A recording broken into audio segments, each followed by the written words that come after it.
I want to review a concept that you learned last year in Algebra 1 that's going to help us with a concept on circles that we're going to learn in geometry. So first of all, I want to remind you about quadratic equations. Quadratic equations are when the highest exponent on your variable is a 2. So this equation, the highest exponent on your variable is a 2. That makes this a quadratic.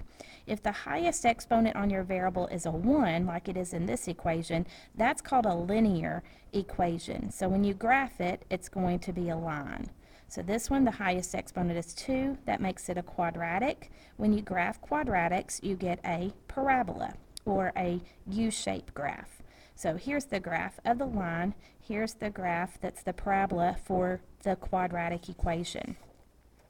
Now, when we go to graph a line, we typically like our equation to be what's called slope-intercept form. If you'll remember, that's y equals mx plus b. The reason why we like it in slope-intercept form is we can graph the y-intercept, which is a point, and then use the slope as the rise over run to find other points on the line, and then graph the line pretty easily. When we want to graph a quadratic equation, we don't like it to be in this form, which is called standard form. We like it to be in this form here, which is called vertex form. And the reason why we like it in vertex form is it gives us a point to start off graphing, and that point is called the vertex. Now, the vertex of the parabola is only the lowest point or the highest point, depending on whether your parabola opens up or down. So this one opens up, so the lowest point is the vertex. If we had a parabola that opened down, then the highest point would be the vertex. So it's just the point where the parabola switches directions from going down to up or up to down. It's that minimum or maximum point is what we call it. So vertex form of a quadratic, this is the general form for it. A times x minus h squared plus k equals 0. Now these numbers each tell us something about that parabola. The a, which is the coefficient in front of that binomial, tells us, first of all, whether our parabola opens up or it opens down. If a is positive, our parabola opens up. If a is negative, it opens down. It also tells us how wide or narrow to make the parabola, but we're not going to worry about that today. The h and k variables should seem familiar to you. Those are the same variables we use for the center of a circle. The h and k in this case is the vertex. It gives us that point to start off graphing. So notice in the general form, the subtraction in front of a, h, is just like in our equation of a circle. So that makes that coordinate lie about the sign. When we go to find our h, it's actually the opposite of whatever sign's in front of it. The k has addition in front of it, so whatever sign's in front of it, that's the sign of k. So if it says plus 3, k is positive 3. If it says minus 3, k is a negative 3. So what we want to do is learn a process that will allow us to go from the standard form of a quadratic equation to the vertex form of a quadratic equation. Before we do that, I want to also review one of the ways that you solve quadratics is by factoring. And we've done that a lot this year. We've taken trinomials like x squared plus 6x plus 8 equals 0 and factored it into its binomial factors. We knew we wanted numbers that multiply to get positive 8 and add to get positive 6, and that's where the 4 and 2 came from. We then used the zero product property that says if these two numbers multiply to get 0, then either this number has to equal 0 or this number has to equal 0. And so we just solved those equations to get our values of x. There are some special quadratics that when you factor them, you get exactly the same binomial twice, or we could just say that binomial is being squared. Those quadratics are called perfect square trinomials. So x squared plus 12x plus 36 is a perfect square trinomial. When we go to factor it, we get x plus 6 times itself, x plus 6. X squared minus 4x plus 4 is also a perfect square trinomial. It factors into x minus 2 times x minus 2. So again, we can just write that as that binomial being squared. That's going to help us learn the process called completing the square, which again is going to take a quadratic from what's called standard form into what's called vertex form. Here's the general form for standard form, ax squared plus bx plus c. The main thing you have to remember to get your equation in standard form is to have your exponent on your variable go from the highest down to the lowest. So here we have x to the second, x to the understood 1 power, and since we don't have an x, that would be the same thing as x to the 0 power, which is just 1. So the first step is to make sure your quadratic's in standard form.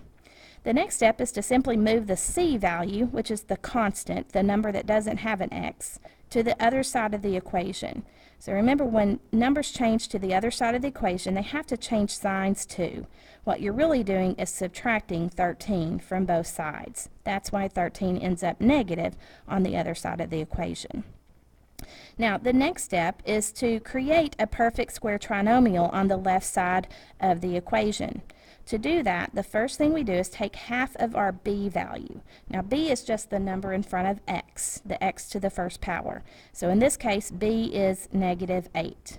So I'm going to take half of it. Half of negative 8 is negative 4, and then I'm going to square that number. Now remember, put negative numbers in parentheses when you square them, so that you know you're really doing negative 4 times itself, negative 4, and getting a positive 16. So after you find that number, you're going to add it to both sides of the equation. That's the only reason why we can do that, is since we're doing it to both sides, we're keeping the equation balanced. So adding 16 to both sides keeps the equation balanced. So when we did that, we created a perfect square trinomial here. When we factor this trinomial, we're going to get a binomial times itself, or in other words, that binomial will be squared.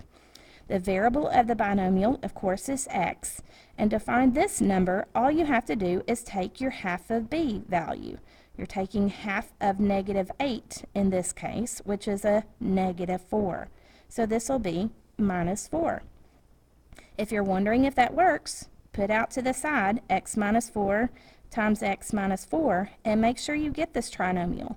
X times x is x squared. We have a negative 4x and a negative 4x, which combine to get negative 8x, and negative 4 times negative 4 is positive 16.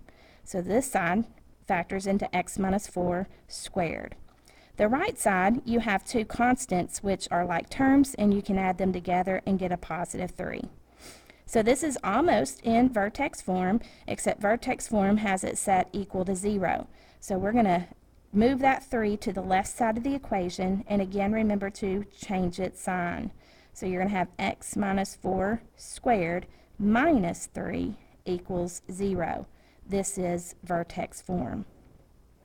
So again, the a value in front is an understood 1. That tells me my parabola opens up, and then I can find its h and k values to find the vertex. H inside the parentheses, remember this is part of the equation, and so our h value is actually a positive 4, whereas this sign tells me exactly what k is. It's a negative 3. So the number inside the parentheses lies about its sign, the number outside does not. So here's the vertex of the parabola. So what I want you to do is pause your video here and try to follow the steps and get this quadratic from standard form into vertex form on your own. Okay, so hopefully you can check your work now. The first thing you were supposed to do is get your equation in standard form. That means the x squared should have gone first, then the 10x, then the constant, which is 23, set equal to 0. The next thing is to move your constant to the other side and change its sign. So you still have x squared plus 10x on the left side, and now you have a negative 23 on the right side. Now we've got to figure out what that term is that we're going to add to each side by taking half of b, your b is 10, half of 10 is 5, and squaring it. We get 25. So we're going to add 25 to both sides of the equation, keeping it balanced. So now this is a perfect square trinomial. When we factor it, we're going to get a binomial squared. That exponent's really important. The variable is x. The number is just half of b. Half of 10 is positive 5. So again, you can go off to the side and make sure that x plus 5 times x plus 5 gives you that trinomial. On the right side, you just combine your like terms. Those constants add to get a positive 2. And your final step is to get the set equal to 0 by moving the 2 over and making it the opposite sign, which is negative. So here's our quadratic that we started off with in standard form and got it in vertex form. Your A value is a positive 1. That tells us our parabola opens up. Our H value is not a positive 5, it's a negative 5. Our K value is a negative 2. So H lies about its sign, K does not. So our vertex is the point, negative 5, negative 2.